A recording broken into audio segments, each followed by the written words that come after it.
we've been taught to hate our periods, but what if the real problem is that we're living against them?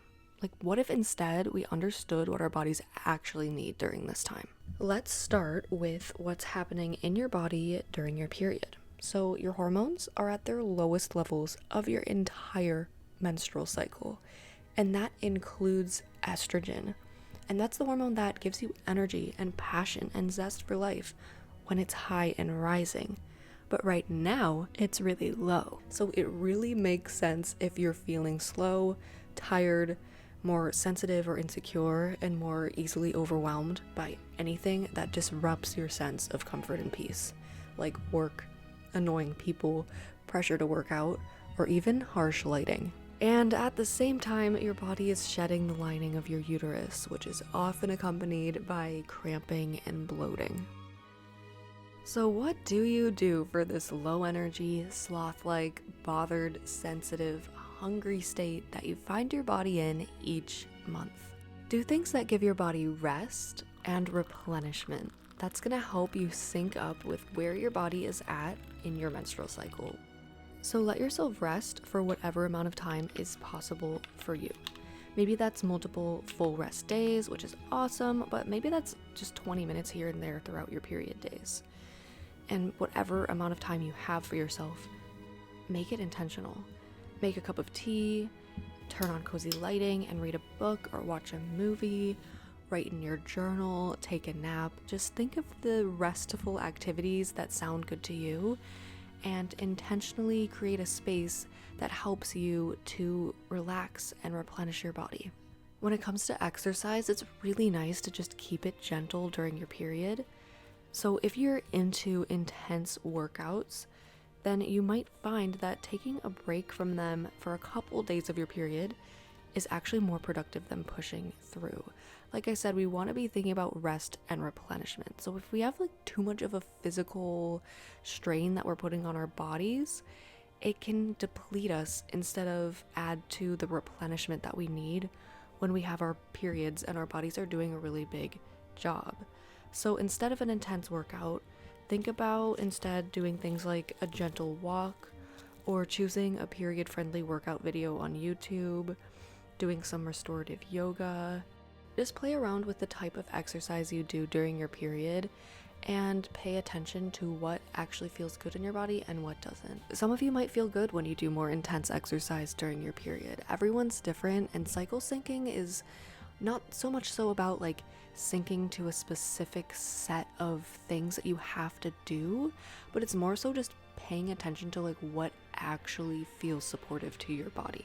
But many women do find that lowering the intensity of their exercise during their period days is actually just really helpful. So give that a try and just figure out what is right for you.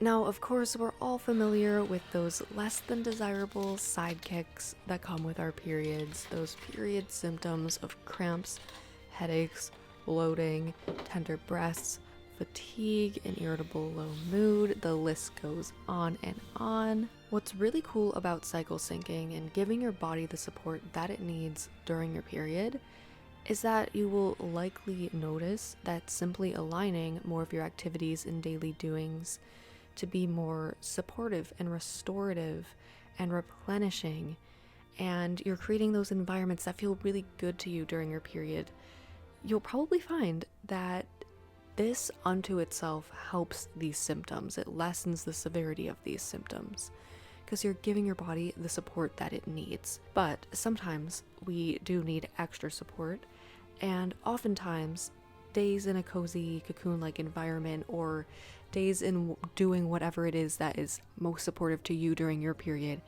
it just might not be feasible. But there's lots of areas that we can find extra support and comfort in to soothe our bodies and these symptoms that come up. So I really love to utilize different supplements like magnesium, vitamin D, zinc, omega-3 fatty acids, and iron. And I really always like to keep 2 different teas on hand, and those are raspberry leaf tea and also blends that contain cinnamon and ginger. I've really been liking this periodic tea from the brand Earth Mama, and also utilizing heat therapy. This is so helpful.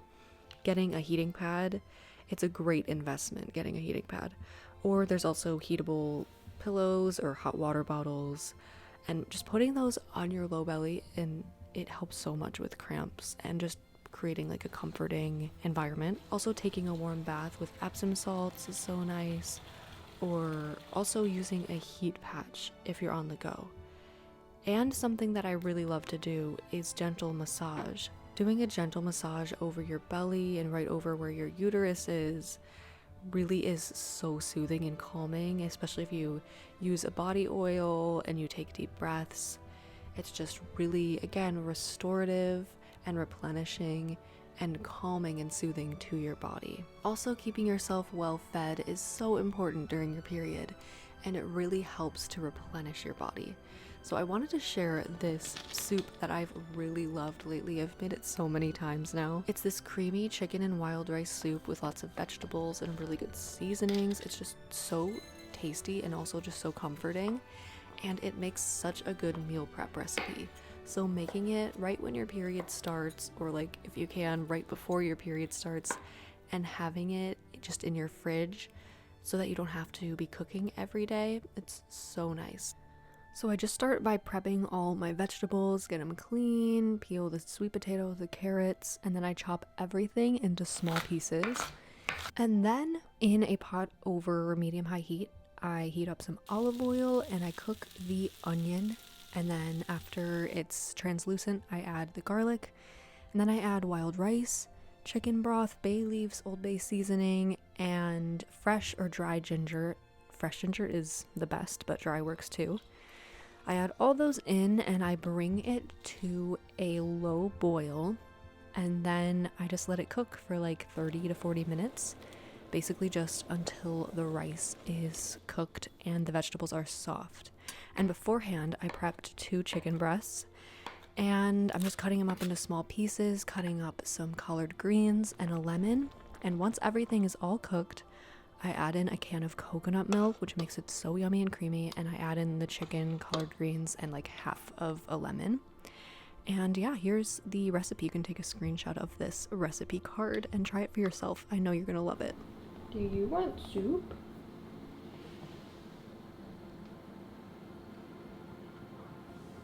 So your menstrual phase is all about restoring and replenishing your body.